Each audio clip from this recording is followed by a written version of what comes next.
Today we're talking about my thoughts on the Bontrager R3 tires. Let's get in it.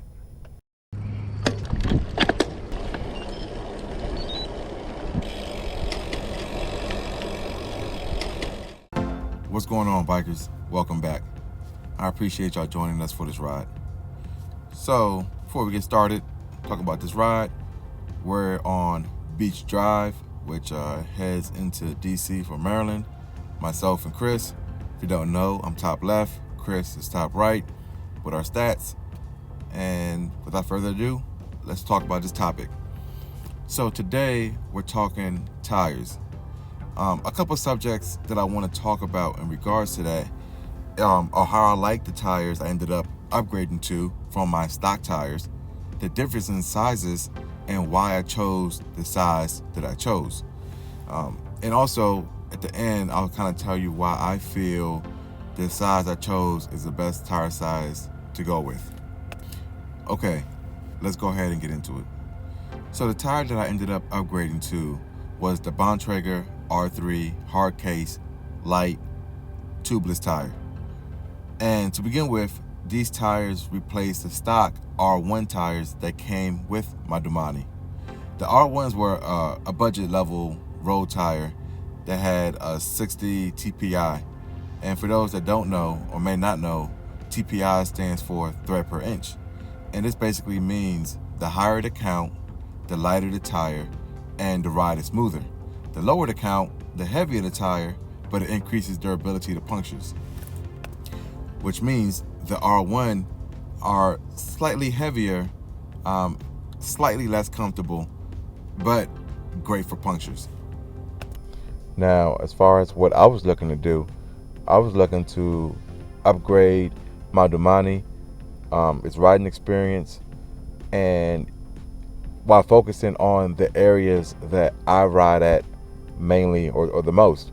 And that's a big thing. And not only with the tires, but most things when it comes to cycling, as far as your bike, maybe your wheels, tires, it's where you ride kind of dictates what you get or what you should get.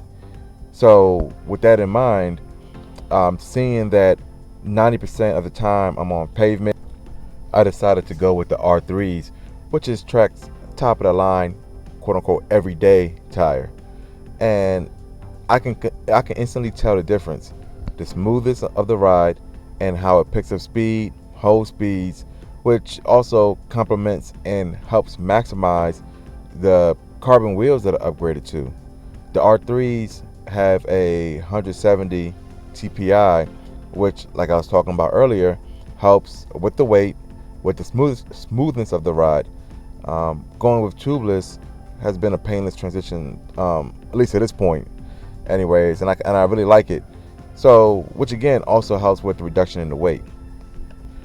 Now, don't get me wrong, these are not gravel tires or anything like that, but they hold up great on bad roads, pavements, and things of that nature, which is what I have in the areas that I ride in mostly. So, what does Trek have to say about these tires? They call the R3 a fast rolling, easy to install, and hard to flat tire. Actually, let me stop right there. For those that have never dealt with a flat, especially if you ride a deeper wheel, having a tire that is as easy to install as the R3 makes life so much easier. I mean, getting a flat is already bad enough, but to be fighting with getting your tire back on the rim is not something you want to be dealing with in a very frustrating situation, because some tires are extremely hard to put back on, so much so that you start to feel like you're getting pranked. Anyways, let's jump back to what Trek was saying. Now, this tire is equipped with an updated hard case, light puncture protection, and light treaded design for traction and confidence through every corner. The all-new R3 is one tire that can do it all. Fast enough for race day, yet durable enough for every day. The R3 is your go-to road tire for great ride feel and lasting performance. So now that you hear what Trek has to say about it, you can kind of see why I went with that tire, as I wanted the top everyday road tire that they offer. The next part of the decision-making process is tire size. Now, these come in the tubeless 3 sizes, 25, 28, and 32 millimeters. And a simple breakdown between the 3 tires are the 25s are the fastest with the least rolling resistance, however, the least comfortable. 28s are a good balance of comfort and speed, and then 32s prioritize mostly on comfort while still being fast. And before I go any further, let me just tell you about this area that we're riding. For those of you who don't know, not too familiar with the Maryland, D.C. area, Beach Drive has a lot of portion of the roads closed off to traffic. So it's just bikers and joggers and walkers and it's people that's out and about without the worries of vehicles. Now on the weekends, especially on nice days, this area is jam-packed full of people. So it's a great atmosphere, great environment. If you haven't came or ridden down this road, something definitely to check out. All right, let's get back into this video. Now, for those of y'all who've been following me, know that when I first upgraded my wheels to the carbon wheels, I also upgraded my tires to the R3s, and those R3s were 32 millimeters. And I went with the 32 millimeters at first because that's what came standard on my Domane and with the R1s that I had. However, with the added smoothness that the almost 3 times the thread per inch provide, I felt that the 32 was too much comfort for my needs and for these tires, and I ended up returning them, and I went ahead and purchased the 28 millimeter R3s. Now, I did take full advantage of the Bontrager's 30-day return policy, and I can't stress this enough. It's a great option to be able to purchase a tire or purchase any Bontrager product and be able to test it out for 30 days and see if it fits your needs. And if it doesn't, return it, no harm done, get your money back, buy something else. And that's exactly what I did.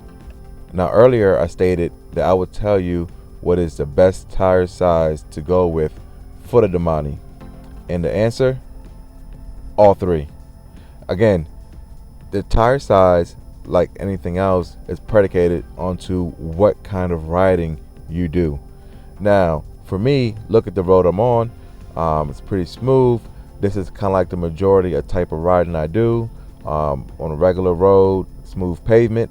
And I felt that the 28 offers the perfect blend of speed and comfort, along with a one-stop shop for your riding your needs.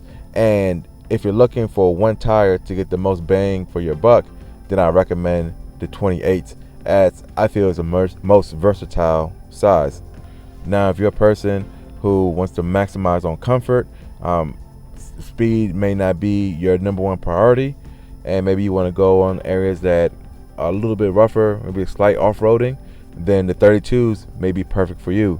Again, there's not one real answer. You have to look at where you ride and the type of riding that you do, and that will kind of dictate what direction you should go in. Now, as I mentioned, that I do have a pair of R1 still that I will use when I do any kind of rougher terrains, any kind of slight off-roading and things like that. I will switch out my tires to the R1s. So as we begin to wrap up this video, a couple quick questions I want to ask you. What tire size do you ride? What brand? I'd love to know what people out there are riding, and I'm sure other people like to know too. In this community, we love hearing other people's opinions, other people's thoughts, and what other people are riding, to give people more opinions and more options as to their riding and cycling needs. Along with that, I can't go on without saying thank y'all to everyone who's watched the video, everyone who subscribed to the channel. I mean, thank y'all. We're at 1.8K. And again, those of y'all who have been here from the beginning or have even seen my earlier videos, I mean, this is amazing. We're almost at 2,000 subscribers.